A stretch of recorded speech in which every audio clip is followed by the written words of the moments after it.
Centimetre दूर होता जा रहा है और अगले 50 अरब वर्षों तक ऐसा ही होता रहेगा। पृथ्वी की परिक्रमा करते हुए चंद्रमा अपने एक भाग को ही पृथ्वी की ओर रखता है, इसलिए आज तक किसी भी मनुष्य ने पृथ्वी से चंद्रमा का दूसरा हिस्सा नहीं देखा है। चंद्रयान 3 विश्व का पहला मिशन होगा जो चांद के उस हिस्से पर कदम रखने वाला है जहां पर आज तक नासा या कोई भी दूसरी स्पेस एजेंसी नहीं उतरी है। पृथ्वी से चंद्रमा का केवल 59% भाग ही दिखाई देता है। पृथ्वी, सूर्य और चंद्रमा के परस्पर गुरुत्वाकर्षण बल के कारण समुद्र के पानी में ज्वार की लहरें उठती हैं। यानी समुद्र में जो आप लहरों की हलचल देखते हो, यह चंद्रमा के कारण है। जैसे पृथ्वी की सबसे ऊंची चोटी माउंट एवरेस्ट है, वैसे ही मैंस ह्यूजेंस चांद की सबसे ऊंची चोटी है। इसकी लंबाई लगभग 4700 मीटर है। अब तक जिन उपग्रहों का घनत्व ज्ञात है उनमें चंद्रमा दूसरा सबसे सघन उपग्रह है। सबसे पहले स्थान पर बृहस्पति का उपग्रह आयो आता है। चंद्रमा से आकाश नीला नहीं बल्कि काला दिखाई देता है, क्योंकि वहां प्रकाश का प्रकीर्ण नहीं होता जो कि धरती पर होता है। और आपने अपोलो 11 मिशन और बहुत सारे अंतरिक्ष यात्रियों की चांद पर फोटो देखे होंगे, उनमें आसमान बिल्कुल काला दिखाई देता है। काले आसमान को देखकर ही बहुत से लोगों ने नासा के चंद्र मिशन को फेक बताया था। पृथ्वी पर भूकंप की तरह चंद्रमा की सतह भी कंपन करती है, जिसे मून क्वेक कहा जाता है। मून क्वेक के आने के कारण पृथ्वी का गुरुत्वीय प्रभाव है।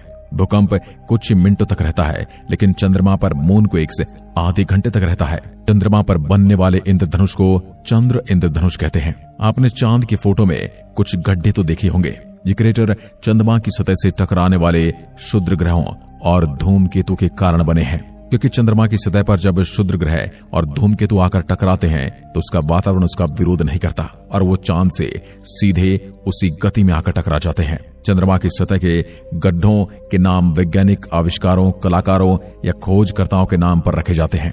इसकी शुरुआत 1645 में ब्रसेल्स के इंजीनियर माइकल वैन लैंग्रेन ने की थी।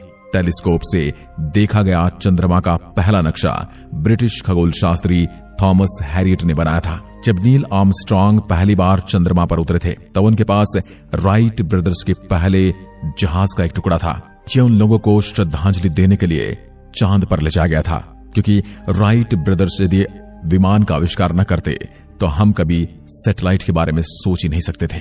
जब नील आर्मस्ट्रांग ने चंद्रमा पर पहला कदम रखा तो उनके द्वारा छोड़े गए पैरों के निशान चंद्रमा की भूमि पर उभरे हैं, वो अभी भी मौजूद हैं। यदि कोई उसी जगह पर जाएगा तो उसे नील आर्मस्ट्रांग के पैरों के निशान देखने को मिलेंगे और ये अगले कई लाख वर्षों तक वहीं पर रहेंगे, क्योंकि चंद्रमा पर हवा नहीं है जो इसे नष्ट कर दे, क्योंकि वहां पर हवा के साथ धूल नहीं उड़ती।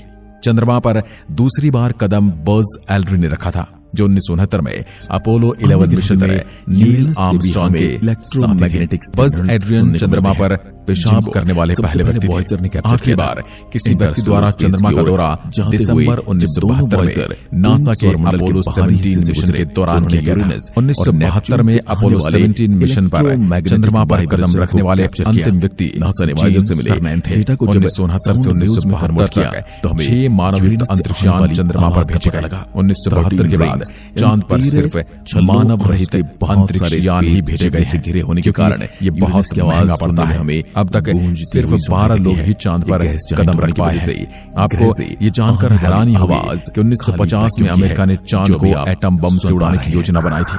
अमेरिका के सैन्य अधिकारियों ने यह गुप्त योजना अपने विरोधी रूस को अपनी ताकत दिखाने के लिए रची थी। जब दोनों देशों के बीच कोल्ड वार अपने चरम पर था, अमेरिका और रूस को दिखाना चाहता था कि चांद भी हमारी हद से बाहर नहीं है, इसलिए अपनी हद में रहो, नहीं तो तुम्हें भी चांद की तरह मिटा दिया जाएगा। जब अंतरिक्ष यात्री एलन शेपर्ड जिस चांद पर थे तब उन्होंने गोल्फ की गेंद को हिट किया था, जो 800 मीटर तक गई थी लगातार। अगर आप अपनी इंटरनेट स्पीड से ज्यादा खुश नहीं आपको तो आप चांद की ओर कर सकते हैं। इसके बाद जी हाँ, वर्ल्ड रिकॉर्ड बनाते हुए नासा ने चांद पर वाईफाई कनेक्शन की सुविधा मुहैया कराई है, जिसके दोस्तों, 19 MBPS की स्पीड बड़ी कमाल की है। होने वाली चांद पर झंडा फहराने वाला जो कि भारत दुनिया का चौथा देश है। इन्होंने चंद्रमा पर अपना पहला अंतरिक्ष यान चंद्रयान-1 भेजा था। उस पर काम करने वाले मानव रहित यान था। से 12 अक्टूबर 2008 में भेजा गया था। Chandrayaan orbiter moon impact probe बहुत से परे हैं, लेकिन 14 नवंबर 2008 को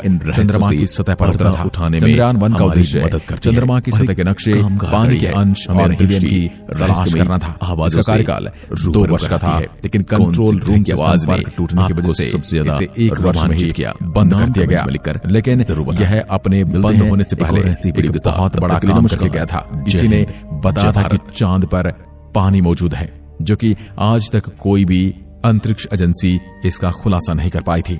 चंद्रयान-2 जो 14 जुलाई 2019 में लॉन्च किया गया, लेकिन तकनीकी खराबी के कारण लॉन्च के 56 मिनट पहले ही इसे बंद कर दिया गया। 22 जुलाई 2019 में से पुनः लॉन्च किया गया। 6 सितंबर 2019 को लगभग 1.53 बजे इसका संपर्क इसरो के कंट्रोल रूम से टूट गया और संपर्क टूटने की वजह से ही इसकी क्रैश लैंडिंग हो गई थी और उसके बाद हम इससे कभी भी कनेक्ट नहीं कर पाए। चांद पर पानी का होना भारत की खोज है। भारत से पहले भी कई वैज्ञानिकों का मानना था कि चांद पर पानी होगा, लेकिन इसकी खोज किसी ने नहीं की थी।